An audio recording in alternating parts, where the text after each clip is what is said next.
사람들은 누구나 과거가 있습니다. 과거 없는 사람은 아마 없을 거예요. 어떤 사람은 평생에 세상 말로 그 과거를 안주거리 삼아서 평생 이야기를 하시는 분이 계세요. 너무나도 기쁜 또 영광스러운 일이기 때문에 그렇겠죠. 또 그런가 하면은 또 어떤 사람들은 정말 생각하기도 싫은 그러한 과거가 있습니다. 비참했던 과거, 누구에게도 털어놓을 수가 없죠. 그런데 그러한 비참한 과거가 때로는 우리의 간증이 되기도 합니다. 더 이상 그 비참했던 순간이 그 비참했던 순간으로 끝나지 않고 더 이상 상처로 끝나지 않고 우리에게는 그 아픔이 오히려 하나님의 크신 은혜가 되기 때문에 그래요. 그렇기 때문에 사람들 앞에서 나는 그렇게 연약하고 부족한 자였으나 그 하나님의 은혜로 말미암아서 이렇게 지금 서 있습니다 라고 고백을 하는 것이죠. 저는 모태신앙으로 어렸을 때 주일학교를 빠져본 적이 없습니다. 그날 빠졌다 싶으면 밥이 없으니까요, 빠질 수가 없어요. 그리고 그렇게 자라온 환경이 이제 거의 대부분의 사람들이 그리스도인이기 때문에 그런 환경 속에서 자라왔고, 또 지금의 제 모습을 보신다면은 주일학교 굉장히 모범생이었겠구나 이렇게들 많이들 오해를 하세요. 그래서 전에도 한번 이야기를 했었지만은 전 주일학교 때 저 때문에 선생님들이 많이 힘드셨어요. 예전에도 그 이야기를 했었는데, 제가 그 주일학교 예배 시간에 잠을 자면은요, 보통은 잠자고 있는 학생을 깨우잖아요. 이상하게 저희 선생님들은 저를 안 깨우시더라고요. 지금까지 그 이유를 잘 모르겠습니다. 왜 안 깨우셨는지. 어쨌든 그만큼 저의 어렸을 때 그 추억은, 그 교회 안에서 주일학교의 추억은 사고로 가득했던 그러한 나날들이었습니다. 지금 이야기하면 창피하고 부끄럽긴 하죠. 그런데 그 과거가 더 이상 부끄럽지 않은 이유는 그렇게 연약하고 부족했던 아이를 하나님께서 이렇게 목사로 만들어 가셨기 때문에, 그 은혜가 너무나도 더 크기 때문에 이렇게 고백할 수가 있는 거죠. 바울도 그러한 마음인 것 같습니다. 2장 1절에서 3절까지의 말씀을 보면서 에베소에 있는 성도들을 향하여서 너희가 그렇게 허물과 죄로 죽었었다, 본질상 진노의 자녀였다, 그렇게 아주 심각했던 과거를 이야기합니다. 그렇게 끔찍했던 과거를 떠올리게 하면서 그들의 과거를 직면하는데, 만약에 에베소에 있는 그 성도들이 여전히 그 과거의 상태에 머물러 있었다면은 아마 바울은 이 이야기를 할 수 없었을 거예요. 오늘 그 오전에 이제 목사님께서도 그 바울이 아덴 사람들에게 복음을 전하면서 했던 메시지는 하나님이 어떠한 분이신가, 그들한 우상들과는 다르다는 그 복음의 메시지를 전한 거죠. 그런데 현재의 상태, 그 아덴 사람들을 보면서 너희가 우상을 섬기고 있기 때문에 너희들은 심판받을 그러한 사람들이야, 너희는 죄의 노예이고 그리고 영원한 지옥에 떨어질 거야, 이렇게 말하지 않습니다. 에베소에 있는 성도들은 이미 예수님을 믿고 구원받은 백성이기 때문에 그래요. 하나님의 사랑을 경험했기 때문에 그 사랑이 풍성함을 알게 하기 위해서 다시 한번 과거를 이야기하는 것입니다. 오늘 또 우리의 과거를 기억하면은요, 우리의 걸음을 인도하신 그 하나님의 사랑이 얼마나 크고 놀라운지 모릅니다. 그 하나님의 사랑을 마음껏 누릴 수 있는 우리가 될 수 있기를 소망합니다. 자, 그리고 이제 그렇게 과거를 깨닫게 하면서 오늘 본문에서 그 하나님의 사랑을 증거하는데요, 4절 5절 말씀을 보겠습니다. 긍휼이 풍성하신 하나님이 우리를 사랑하신 그 큰 사랑으로 인하여 허물로 죽은 우리를 그리스도와 함께 살리셨고 너희는 은혜로 구원을 받은 것이라. 이 4절 5절 말씀 앞에서는 분명히 본질상 진노의 자녀였다, 이렇게 부정적인 이야기로 끝났는데 4절 5절에서는 하나님의 긍휼하신 사랑에 대해서 이야기를 합니다. 그래서 여기 4절에서는 그러나가 빠져 있어요. 그러나 긍휼이 풍성하신 하나님 때문에, 그 하나님 때문에 우리는 다시 살아났다. 절망의 상태에서 소망으로 바뀌게 된 것입니다. 긍휼하신 하나님의 사랑 때문에 그래요.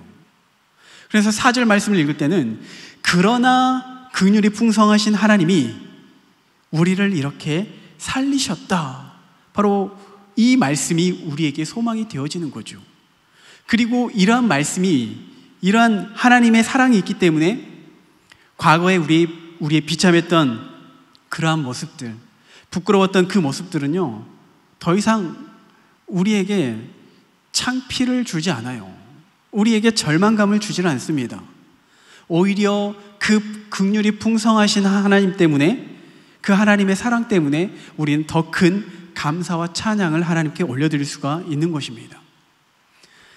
그런데 안타깝게도 많은 사람들이 그 풍성하신 하나님의 사랑을 소망으로 두는 것이 아니라 돈이나 명예, 또 때로는 자식들에게서 소망을 찾으려고 하는 거죠. 문제는 이러한 세상에서 찾는 소망들은 다 썩어 없어질 것이거든요. 아무리 돈이 많아도 죽고 나면 그 돈이 무슨 유익이 있습니까? 누가복음 12장에서 예수님께서 비유로 말씀하신 중에 한 부자가 곡식이 가득합니다. 이 곡식을 지금 있는 창고에 다 저장할 수 없으니까 새로운 곡간을 지어야겠다. 그리고 내가 이제 날마다 먹고 마시면서 잔치를 벌여야겠구나. 그런데 하나님께서 그의 영혼을 오늘 밤에 찾아가신다면은 그의 부함이 누구를 위한 부함이 됩니까?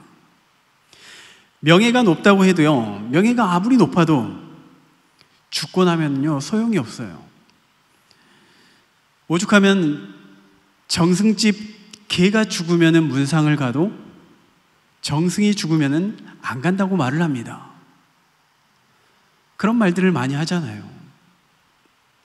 개만도 못한 인생이죠. 그리고 자식에게 자신의 인생을 거는 부모님들이 많이 계세요. 물론 자식이 잘 되고 자식이 행복하고 잘 나가는 것, 그것을 보는 것만으로도 정말 기쁨이 넘칩니다.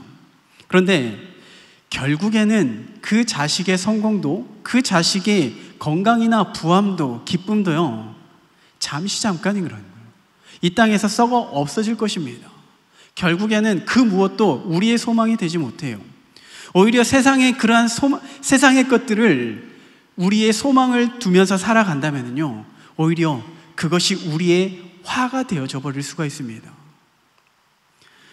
여리고 전쟁 당시에 여호수아와 이스라엘 백성들이 승리를 거두었죠. 그리고 그것은 온전히 하나님께 드려져야 한, 그 여리고 전쟁에서 승리했던 모든 보물들은 하나님께 드려져야만 했습니다. 그런데 아간이 거기에 손을 대죠. 그 보물에 손을 댑니다. 잠깐의 기쁨과 행복을 얻기 위해서 결국에는 멸망을 하게 되는 거죠. 세상의 위로와 평안이 아니라 영원한 생명과 영원한 기쁨, 그리고 우리를 영광으로 인도하시는 하나님을 의지할 수 있기를 소망합니다. 그래서 오늘 우리의 가정에 어려움이 있다면요, 그 어려움 때문에 낙심하고 절망하는 것이 아니라, 그럼에도 불구하고 그러나 하나님이 우리 가정의 머리가 되신다면요, 그때는 우리에게 소망이 있습니다. 믿음이 연약하기 때문에 갈 바를 알지 못해요. 이리저리 많이 흔들립니다. 그러나 하나님께서 우리의 인도자가 되신다면요, 그때부터 우리의 삶에는 소망이 있게 되는 거예요. 시편 146편 5절 말씀에 이렇게 이야기를 합니다. 우리 함께 읽겠습니다. 야곱의 하나님을 자기의 도움으로 삼으며 여호와 자기의 하나님에게 자기의 소망을 두는 자는 복이 있도다. 아멘. 우리가 이러한 복이 있는 자가 된 줄로 믿습니다. 오직 우리의 소망은 예수 그리스도께 있음을 고백하는 우리 모두가 될 수 있기를 소망합니다. 자, 우리는 이렇게요, 하나님의 풍성한 사랑으로 인해서 저주받은 인생에서 복된 인생으로 바뀌었습니다. 본문에서의 표현으로 말하자면은 허물과 죄로 죽었던 인생이었지만 그리스도와 함께 다시 살아났습니다. 죄와 정욕의 노예였지만은 이제는 해방되었습니다.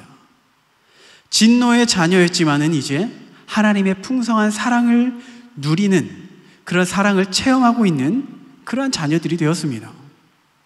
바울은 이렇게 우리에게 일어난 이 놀라운 사건을 설명하면서요, 이 일들이 어떻게 우리에게 실제가 되어지는지를 알려주는데, 오늘 본문에서 보면은 반복해서 사용하는 표현이 있습니다. 바로 함께라는 말인데요, 5절 6절 말씀에 보면은 허물로 죽은 우리를 그리스도와 함께 살리셨고 너희는 은혜로 구원을 받은 것이라, 또 함께 일으키사 그리스도 예수 안에서 함께 하늘에 앉히시니. 이 함께라는 단어를 합쳐서, 함께라는 단어를 이용해서 그리스도와 함께 살리셨고 함께 일으키셨고 함께 하늘에 앉히셨다고 우리에게 이야기를 하고 있어요. 이 함께라는 이 표현은요, 우리가 예수님을 믿게 되면은 그리스도와 연합을 합니다. 그런데 그리스도와의 연합을 조금 더 생동감 있게 표현하는 모습이거든요. 예를 들면은 예수님께서 포도나무와 가지의 비유를 하십니다. 요한복음에서 우리와 예수님과의 관계를 그렇게 설명을 해주시는데, 요한복음 15장 4절 5절 말씀 보겠습니다. 내 안에 거하라 나도 너희 안에 거하리라. 가지가 포도나무에 붙어있지 아니하면 스스로 열매를 맺을 수 없음 같이 너희도 내 안에 있지 아니하면 그러하리라. 나는 포도나무요 너희는 가지라. 그가 내 안에 내가 그 안에 거하면 사람이 열매를 많이 맺나니 나를 떠나서는 너희가 아무것도 할 수 없음이라. 자, 우리가 그리스도와 연합하였는데 그 연합한 상태가 어떤 상태냐면은 가지가 포도나무에 붙어있는 상태입니다. 그리고 포도나무에 붙어있기 때문에 우리의 삶에는 열매가 있게 되는 거예요. 사실 가지의 입장에서는요, 가지 자체만으로 열매를 맺을 수 있는 존재가 아니에요.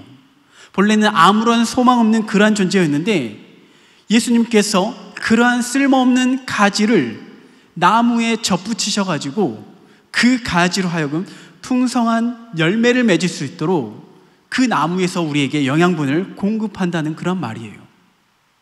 그리고 그 가지는 이제 나무에 붙어 있기만 하면 되고 열매를 맺기만 하면 되는 것입니다.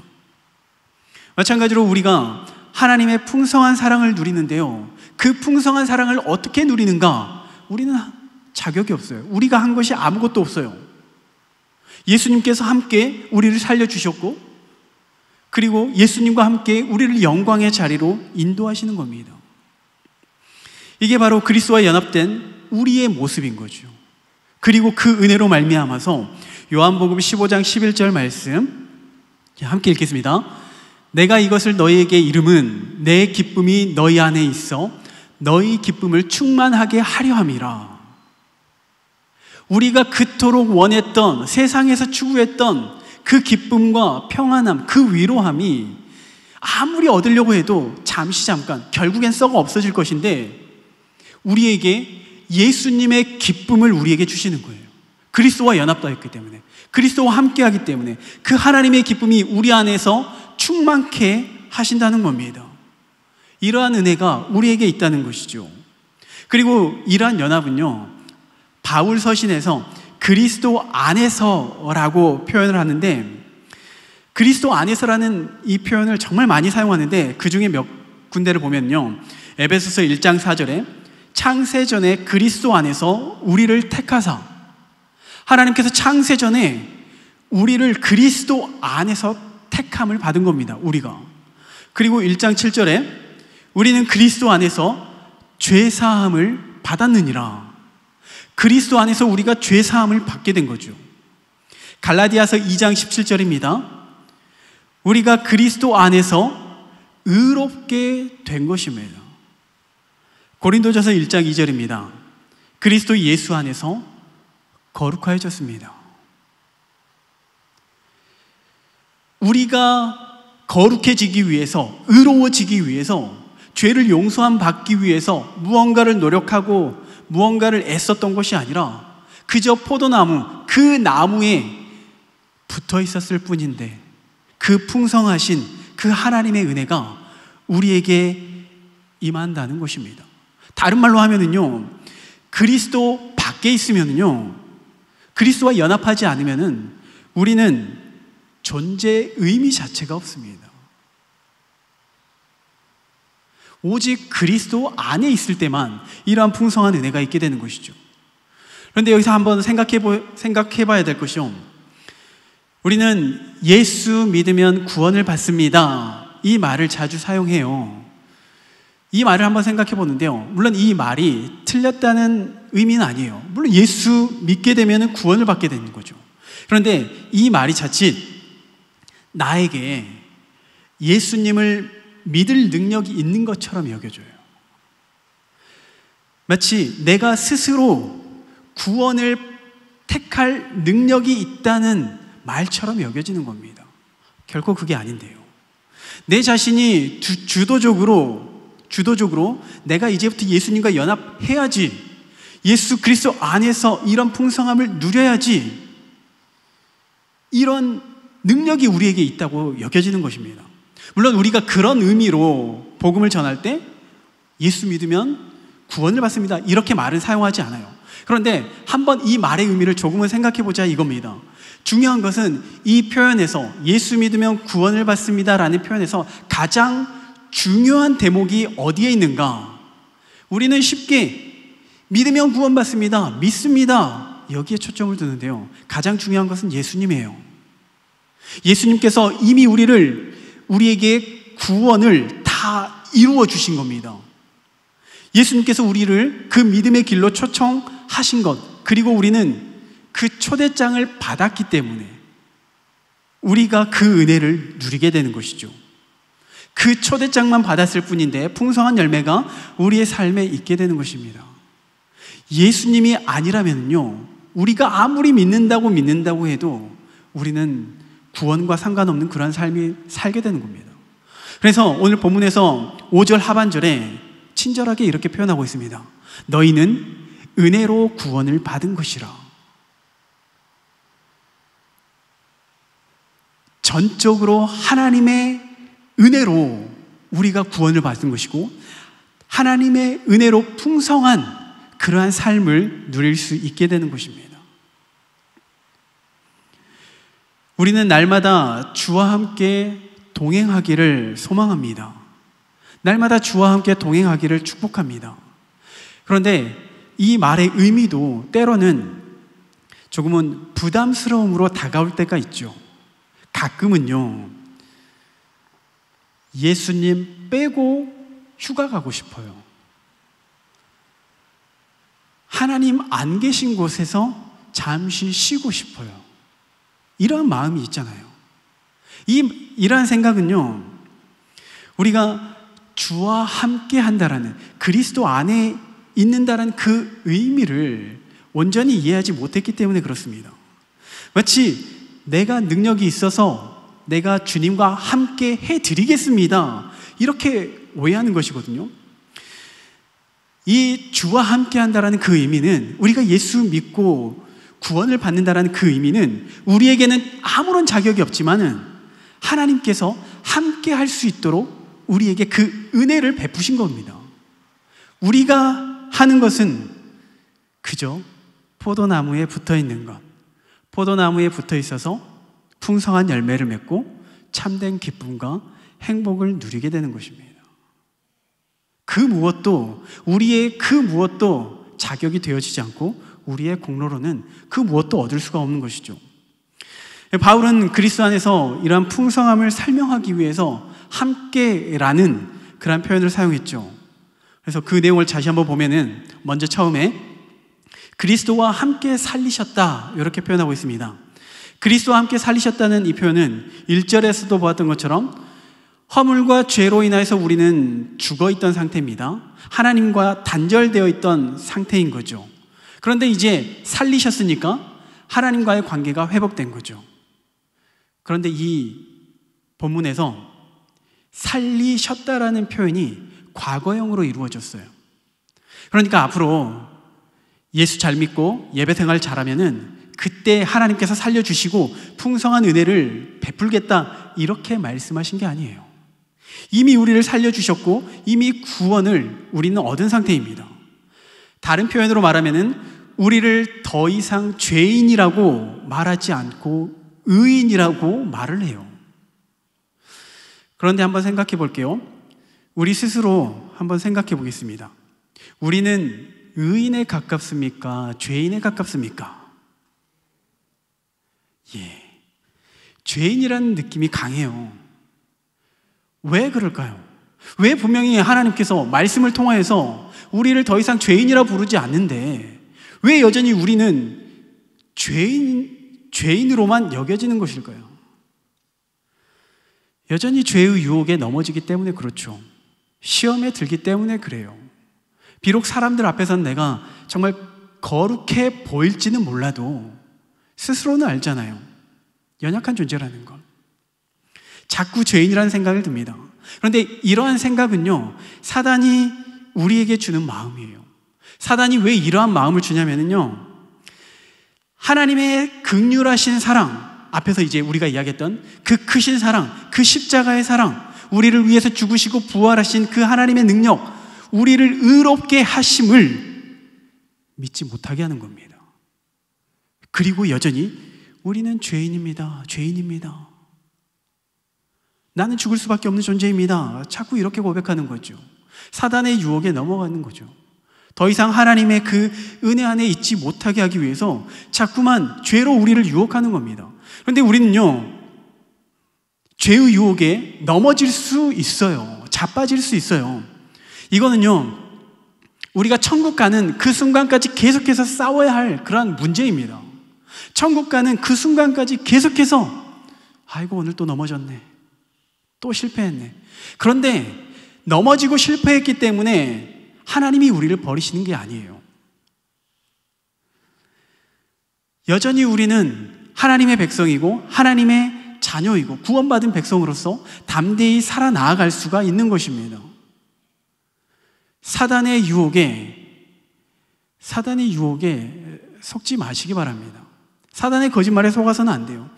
넘어질 수는 있지만은 그 넘어짐을 통하여서 아유 그래 넘어졌으니까 이제 포기하자. 결국엔 사단이 원하는 것은 그런 마음이고요. 넘어졌더라도 다시 한번 그럼에도 불구하고 나를 살리시고 나를 위해서 부활하신 그 하나님의 사랑 때문에 더 이상 이러면 안 되지 라는 생각을 가지고 다시 일어날 수 있기를 소망합니다. 그리고 두 번째로 6절에서 함께 일으키사라고 표현을 했죠. 이 일으키다라는 말은요, 다른 이제 성경에서는 로마서와 골로새서에서는 이 성도의 성도가 부활에 참여했다는 의미로 사용하거든요. 근데 오늘 본문에서는 그 부활, 그 이상의 의미를 내포하고 있습니다. 바로 승천, 하늘에 오르는 그러한 모습을 나타내고 있는데요. 이 이야기를 통해서 무엇을 말하냐면은 우리는 분명히 과거에는 사단의 노예였고 세상의 노예였습니다. 결국 이 땅에 속한 자였습니다. 그런데 이제는 하늘에 속한 자로서 하나님의 백성, 천국 백성이 되었다는 것을 강조해요. 사단은요, 자꾸 우리의 과거의 죄와 실수를 들먹여가면서요, 우리의 발목을 잡습니다. 그래서 앞에서 했던 것처럼 자꾸 하나님의 은혜를 누릴 자격이 없다고 우리를 속여요. 우리는 이 말에 속아서는 안 된다고 했죠. 왜 그러냐면 우리의 신분은 이미 바뀌어졌기 때문에 그래요. 우리는 더 이상 땅에 속한 자가 아니라 하늘에 속한 자이기 때문에 그렇습니다.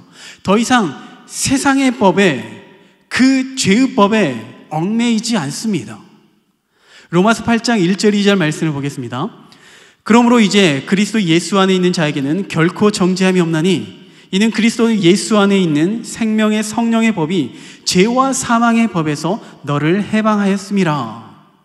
더 이상 이 땅에 속하지 않고 죄와 사망의 법에 머물러 있는 것이 아니라 이미 우리는 천국 백성으로서 천국 시민권자를 가지고서 생명의 성령의 법 안에서 자유함을 누리며 살아가고 있습니다. 또 마지막으로 6절 하반절에서는요, 그리스도 예수 안에서 함께 하늘에 앉히셨습니다. 그리스도 예수 안에서 함께 하늘에 앉히셨다. 더 이상 이 땅에 속하지 않고 천국 시민권자로 살아가는데 사실은 천국 시민권자 된 것만으로도 말할 수 없는 은혜예요. 정말 감당할 수 없는 은혜죠. 그런데 거기에서 끝나는 것이 아니라 예수 안에서 우리를 함께 앉히셨다고 말을 하고 있습니다. 그 예수님이 지금 어디에 앉아 계시냐면요, 하늘 보좌 우편에 앉아 계세요. 그리고 그 자리에 우리를 초청하셨습니다. 우리를 함께 앉히신다는 겁니다. 그 자리는요, 가장 높고 영광스러운 자리예요. 그리스도와 함께하는 것은요, 이 험악한 세상을 어찌 겨우 살아갈 힘을 준다는 그런 의미가 아니에요. 그리스도와 함께 연합하면서요, 우리의 삶에서 풍성한 열매를 맺게 해주고요, 그 사단의 유혹 가운데에서도 정말 그 사단의 권세 아래에서 허우적거리는 그러한 인생이 아니라 그리스도의 그 권능에 참여하면서 하나님의 영광을 나타낼 수 있는 그러한 존재가 되었다는 것을 우리에게 말하고 있습니다. 왜 이렇게 우리의 신분에 대해서, 우리가 구원받았다는 것에 대해서 그리스도 안에서 이렇게 바울은 에베소에 있는 성도들에게 이야기하는 것일까요? 당장에 그들의 삶이 어렵기 때문에 그렇습니다. 마귀의 위협으로부터 있기 때문에 그래요. 또 그리고 바울이 이제 순교당한 이후에는 로마의 핍박이 지속적으로 이루어질 것입니다. 그리고 성도들도 사람인지라 고난과 핍박 속에서 믿음이 흔들릴 수밖에 없거든요. 그래서 바울은 이 에베소의 마지막 장에 들어가 보면은 악한 자의 공격으로부터 강건해라 이렇게 말을 하거든요. 에베소 6장 말씀 보겠습니다. 6장 10절 말씀에 끝으로 너희가 주 안에서와 그 힘의 능력으로 강건하여지고, 그리고 이어서 11절에 마귀의 관계를 능히 대적하기 위하여 하나님의 전신갑주를 입으라. 자, 사단의 대적이 있습니다. 우리를 대적한 사단의 세력들이 있습니다. 그 사단의 공격으로부터 우리가 이기기 위해서는 전신갑주를 입어야 하는 거겠죠. 그런데 그 전에 우리가 해야 되는 것이 뭐냐면은 10절에 주 안에서와 그 힘의 능력으로 강건해야 된다는 거죠. 다시 말해서 그리스도와의 연합으로 말미암아서 우리를 살리시고 우리를 일으키시고 우리를 하늘에 앉히셨다는 것을 우리가 깨닫고, 그 권능이 주 안에서 우리에게 임하였다는 사실을 기억하면서 그 말씀을 붙잡음으로써 강건해야 하는 것입니다. 그리고 전신갑주를 입고 사단을 공격해야 하는 것이죠. 우리는요, 우리가 예수 믿기 때문에 사실은 많은 사단의 공격들이 있습니다. 이 사단의 공격들로부터 우리는 말씀으로 무장하면서 대적해야 하는 것이죠. 그런데 그 전에 선제돼야 되는 것이 뭐냐면은 우리가 주 안에서 어떠한 존재인가, 어떠한 권능이 우리에게 있는가, 그것을 깨닫고 나서 전신갑주를 입어야 하는 것이죠. 다시 한번 정리하면 우리는 허물과 죄로부터 죽었었지만 하나님께서 예수 그리스도와 함께 다시 살리셨습니다. 그리고 더 이상 이 세상의 지배를 받지 않는 천국 시민권자가 된 거죠. 그리고 하나님께서는 우리를 가장 영광스러운 자리에 앉히십니다. 이 사실을 우리가 기억하면서 날마다 승리할 수 있는 우리 모두가 될 수 있기를 소망합니다. 이렇게 하나님은요, 우리가 생각하지도 못했던 크신 사랑을 베푸셨습니다. 그리고 더 놀라운 것은 앞으로도 우리를 그렇게 계속해서 인도하신다는 거예요. 이게 무슨 말이냐면요, 우리를 살리셨고 일으키셨고 하늘에 앉히셨으므로 하나님께서 할 일 다 끝난 게 아니라 계속해서 우리를 그 영광의 자리에 들어갈 때까지, 천국에 들어갈 때까지 우리를 인도하신다는 건데요, 인간도 자기 자식이 잘 되기 위해서는 정말 그 마음은 변하지 않습니다. 죽는 순간까지 자식이 잘 되기를 바라요. 그런데 인간은 연약하기 때문에 한계가 있습니다. 그런데 하나님은요, 한계가 없으세요. 전능하시기 때문에 그래요. 하나님께서 아브라함을 갈대아 우르에서 부르셨습니다. 그 우상이 가득한 곳에서 건져주셨습니다. 그걸로 하나님의 역할이 끝나지 않아요. 믿음의 사람으로 연단시키십니다. 그 과정 속에서 아브라함이 잘못된 선택을 하죠. 애굽으로 가면서 아내를 누이라고 하죠. 그런데 하나님은 그 아브라함을 책망하시는 것이 아니시고 그를 지키시고 보호해 주십니다. 그리고 마침내 우리가 아는 믿음의 조상으로 만들어 가셔요. 우리도 마찬가지입니다. 하나님께서 우리를 끝까지 인도하시고요, 하나님의 사람으로서 우리를 만들어 가십니다. 우리는 그 과정 속에서요, 하나님의 인도하심의 과정 가운데서 과연 오늘 본문의 말씀에 비추어 봐서 과연 하나님께서 지금 나를 일으키고 계시는가?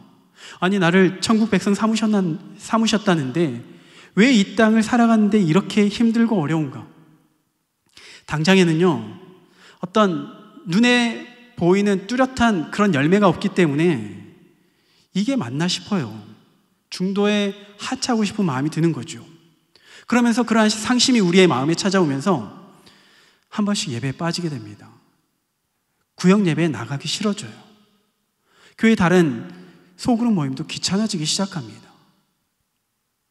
그런데 아마 그러한 마음이 들 때, 혹은 그러한 행동을 옮겼을 때 그런 경험이 있을 거예요. 당장에 교회에서 목사님과 전도사님을 통해서 연락이 와요. 무슨 일 있냐고. 구역장님 또 권차님을 통해서 연락이 옵니다. 도대체 무슨 일입니까? 왜 교회에 안 나와요? 교구에서 신방 가거나 또 구역장님들이 연락할 때 잘 받으시기 바랍니다.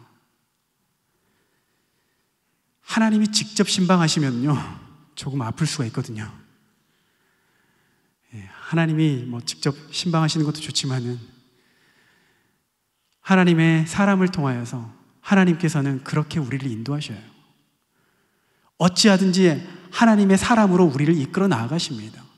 우리의 생각으로는 도무지 이해가 되지 않을 때도 하나님께서는 기다려주시고 인내하시면서 다시금 그 은혜 안에 들어오기를 바라십니다. 왜냐하면 하나님은요, 우리를 자녀로 여기시기 때문에 그래요.